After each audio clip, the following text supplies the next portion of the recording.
नमस्कार, मैं ज्योतिषाचार्य पंडित राजेश अवस्थी आप सभी का आपके अपने चैनल कुंडली किस्मत की पर एक बार फिर से हार्दिक स्वागत है। ग्रह राज सूर्य का 14 अप्रैल 2026 को अपनी उच्च राशि मेष में प्रवेश होने जा रहा है। सूर्य का उच्च राशि में गोचर कन्या राशि वालों के लिए कैसा रहेगा, किस तरह के फल, किस तरह के प्रभाव अपनी उच्च राशि में गोचर करते हुए ग्रह राज सूर्य कन्या राशि वालों के जीवन में प्रदान करेंगे, किस तरह की स्थितियां परिस्थितियां इनके जीवन में बनेगी, बदलेंगी, क्या कुछ देंगे ग्रहों के राजा सूर्य कन्या राशि वालों को, आज इसी विषय पर बात करेंगे। ये कार्यक्रम हमारा चंद्र राशि पर आधारित है और आपकी चंद्र राशि अर्थात जन्म राशि है कन्या यानी वर्गोत्साह। साल में एक बार सूर्य अपनी उच्च राशि मेष में प्रवेश करता है और एक महीने तक सूर्य उच्चस्थ रहता है और ये वो समय होता है जब सूर्य बहुतों के जीवन में धन धान्य सुख समृद्धि का प्रकाश फैलाता है। बहुतों को सूर्य अंधेरे से प्रकाश में लेकर आता है। शनि एक राशि पर 2.5 वर्ष गोचर करता है, बृहस्पति 13 महीने तक एक राशि पर गोचर करता है। तो शनि का एक राशि पर 2.5 वर्ष गोचर और बृहस्पति का एक राशि पर 13 महीने गोचर भी जो कुछ जातकों को प्रदान नहीं कर सकता, वो ग्रह राज सूर्य अपने उच्च राशि के कालखंड में महज 30 दिनों में प्रदान कर देते, इसलिए इन्हें ग्रह राज कहा जाता है। सूर्य वर्ष में एक बार अपनी उच्च राशि में आते हैं और ये कालखंड उन जातकों के लिए विशेष महत्व रखता है जिनकी जन्म पत्रिका में सूर्य की स्थिति बलवान रहती है, अर्थात जिनकी जन्म कुंडलियों में सूर्य या तो उच्च राशि में रहता है या अपनी अग्नि तत्व राशि स्वराशि सिंह में सूर्य बैठा हो या मित्र ग्रहों की दृष्टि युति में बैठा हो। ऐसे लोगों की जन्म पत्रिका में जब गोचर में सूर्य वर्ष में एक बार 30 दिन के लिए उच्चस्थ होते हैं तो ऐसे लोगों के जीवन में बहुत कुछ प्रदान करते हैं। सूर्य आपके आत्मा, स्वास्थ्य, ऊर्जा, पिता, राज्य पक्ष यानी सरकारी पक्ष, सत्ता, अधिकार, मान, प्रतिष्ठा, पिता और आरोग्यता का कारक ग्रह माना गया है। सूर्य का यह कालखंड बहुत विशेष महत्व प्रदान करने वाला होता है। कन्या राशि वालों के लिए सूर्य आपके 12वें खर्च स्थान, व्यय स्थान के स्वामी बनते हैं। सूर्य 14 अप्रैल 2026 को प्रातः 9:33 पर अश्विनी नक्षत्र के प्रथम चरण में प्रवेश करेगा और सूर्य का 30 दिन के लिए अर्थात 15 मई तक के लिए अपनी उच्च राशि मेष में प्रवेश हो जाएगा। सूर्य कन्या राशि वालों के लिए 14 अप्रैल 2026 से अष्टम भाव यानी आयु स्थान में उच्चस्थ हो जाए।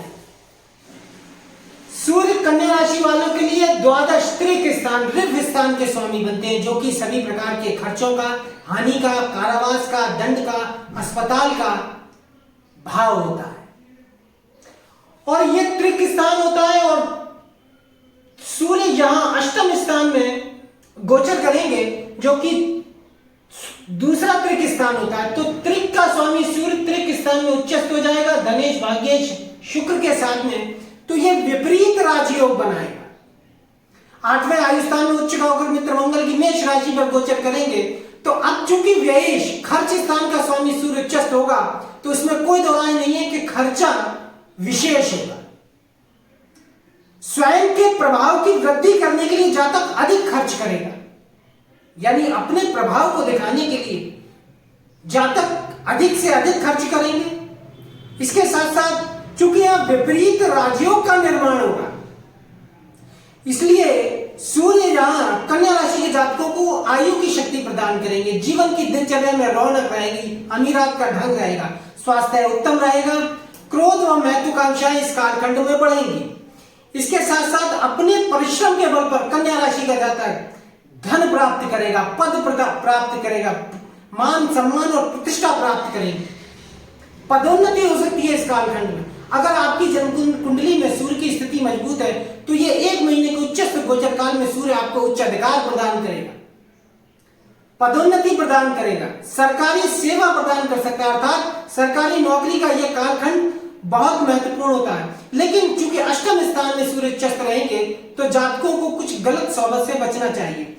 अब चूंकि 14 अप्रैल से 19 अप्रैल तक सूर्य शुभ ग्रह धनेश भाग्य शुक्र के साथ में युति करेगा, लेकिन जब शुक्र अपनी स्वराशि वृषभ में 19 अप्रैल को प्रवेश कर जाएगा तब सूर्य यहाँ स्वतंत्र हो जाएंगे और केतु की दृष्टि में रहेंगे।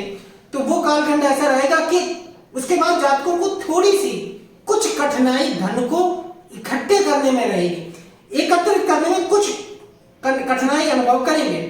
सरकारी पक्ष में यानी आपका सरकार में दबदबा बढ़ेगा, वर्चस्व बढ़ेगा। राजनीति और चिकित्सा क्षेत्र में सफलता सूर्य पर आश्रित होती है, यानी राजनीति में मान सम्मान अधिकार प्रभाव पद बगैर सूर्य की कृपा से प्राप्त नहीं किया जा सकता। तो कन्या राशि के वो जातक जो राजनीति के क्षेत्र में और जिनकी जन्मपत्रिका में सूर्य की स्थिति मजबूत है, उन्हें सूर्य राजनीति के क्षेत्र में आगे बढ़ाएगा, ऊंचा बढ़ाएगा, अधिकार प्रदान करेगा।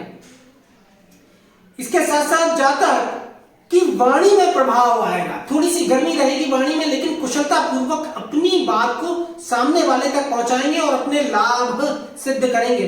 पेंशन आदि से संबंधित यदि आपकी कोई समस्या है तो वो समाप्त होगी, मानसिक चिंता समाप्त होगी, लेकिन प्रेम संबंधों पर धन का व्यय अवश्य होगा। कुटुंब में और गृहस्थ जीवन में भी धन का खर्च होगा, लेकिन अष्टम भाव में उच्चस्थ सूर्य शुक्र के साथ में कुछ आपके काम वासना, आपकी जो रति सुख से संबंधित इच्छाएं उनमें वृद्धि करेगा, काम लिप्तता बढ़ाएगा। इसके साथ साथ ये आपको परेशानी मुक्त जीवन प्रदान करेगा। असावधानी बरतने से आपको बचना चाहिए। इसके साथ साथ आपकी जो इच्छा शक्ति है वो दृढ़ हो जाएगी इस कालखंड में। मुकदमेबाजी से आपको बचना चाहिए, अन्यथा व्यर्थ की चिंता और झंझट आप बोल ले सकते हैं। इसके साथ साथ चित्त में चंचलता आपके बढ़ेगी। अब चूंकि द्वादश भाव से अष्टम स्थान नवम स्थान है और ये यहां पर सूर्य त्रिक स्थान का स्वामी होकर सरल लंब विपरीत राजयोग बनाएगा, जो कि श्रेष्ठतम राजयोग होगा, इसलिए पैतृक संपत्ति का लाभ रहेगा। गुण ज्ञान की यानी गुप्त विद्याओं में आपकी रुचि बढ़ेगी। इसके साथ साथ दाम्पत्य जीवन में कुछ परेशानी के योग बनेंगे, क्योंकि शुक्र के साथ में इसकी युति रहेगी, थोड़े समय तक के लिए ऐसा रहेगा। इसके बाद आपके शुभ कार्यों पर धन का व्यय होगा, धर्म कर्म के कार्यों में भी आप बढ़ चढ़ कर धन का खर्च करेंगे। यह कालखंड आपके विदेश जाने का रहेगा, यानी विदेश यात्रा का योग प्रबल रहेगा और विदेश यात्रा के द्वारा आपकी भाग्य वृद्धि आपकी होनी सुनिश्चित होगी। विदेश यात्रा से मतलब जन्म स्थान से बाहर, अपने शहर से बाहर, अपने देश से बाहर, और वहीं से आपको आपका भाग्य बाहरी स्थान के योग से भाग्योदय की स्थितियां बनेगी। अपने प्रयत्न और प्रयासों से आपको जीवन में सफलता मिलेगी, चाहे वो आपके नौकरी का क्षेत्र हो, आपके व्यापार का क्षेत्र हो। आपको सूर्य धन धान्य सुख समृद्धि वैभव सभी कुछ प्रदान करेंगे, क्योंकि उच्चस्थ रहेंगे। विदेश से आपको लाभ के योग बनते हैं। इसके साथ साथ चूंकि आपको ये 12वें भाव का स्वामी होकर अष्टम स्थान में उच्चस्थ रहेगा, तो बंधन से मुक्त कर सकता है। जो जातक मुकदमे आदि में है या कहीं से कारावास भोग रहे हैं, उन्हें सूर्य का ये गोचर बंधन मुक्ति दे सकता है। रोगों की समाप्ति होगी, विघ्न बाधा क्लेश सभी समाप्त होंगे, बीमे से धन लाभ के योग रहेंगे। और यदि आप किसी तरह के साझेदारी के काम में है या व्यापार में है, तो लाभ में आपको हिस्सेदारी मिलेगी। शैया सुख आपका उत्तम रहेगा, यानी बेडरूम लाइफ आपकी श्रेष्ठ रहेगी। सूर्य का ये गोचर अष्टमस्थ रहेगा, धन भाव पर दृष्टि रहेगी। देखिए, सूर्य शासन प्रशासन का ग्रह है, औषधि यानी जितने भी जो दवाइयों से संबंधित कार्य करने वाले कन्या राशि के जातक हैं, उनके लिए ये विशेष सफलता प्रदान करेगा। चिकित्सा जगत में कार्यरत कन्या राशि के जातकों को उच्चस्थ सूर्य से बहुत अच्छे लाभ प्राप्त होंगे। जो लोग सरकारी नौकरी की तैयारी कर रहे हैं, उन्हें भी अचानक लाभ की स्थितियां प्राप्त होंगी। इसके साथ साथ सूर्य आपको नेम फेम प्रसिद्धि प्रदान करेगा, लेकिन आंखों से संबंधित कुछ दिक्कत हो सकती है। हड्डियों से संबंधित बीमारी इस कालखंड में आपकी समाप्त होगी। अचानक धन लाभ देगा सूर्य आपको, क्योंकि धन भाव पर उच्चस्थ सूर्य की दृष्टि रहेगी, तो अचानक धन लाभ देगा।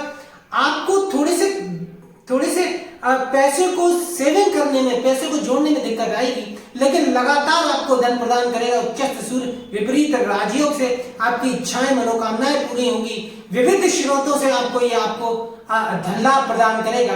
तो सूर्य का उच्चस्थ गोचर कन्या राशि वालों के लिए श्रेष्ठतम जीवन में 30 दिन का यह अंतराल आपको जीवन में यश, मान, पद, प्रतिष्ठा, प्रसिद्धि, ख्याति, धन सभी कुछ प्रदान करेगा और जीवन में आमूल चूल परिवर्तन आपके कर्म क्षेत्र में, आपके आजीविका के क्षेत्र में, आपके गृहस्थ जीवन में सभी प्रकार के जो लाभ है उसमें प्रदान करेगा। तो आज के वीडियो में कन्या राशि वालों के लिए इतना ही। अगर वीडियो अच्छा लगा तो वीडियो को लाइक करें, अधिक से अधिक शेयर करें, चैनल को सब्सक्राइब करें, बेल आइकन को प्रेस करें। और यदि आप अपनी जन्मकुंडली विश्लेषण करवाना चाहते हैं या अपनी किसी ज्योतिषीय समस्या का समाधान चाहते हैं तो नंबर डिस्क्रिप्शन बॉक्स से लेकर व्हाट्सएप के जरिए आप हमसे संपर्क कर सकते हैं। नमस्कार।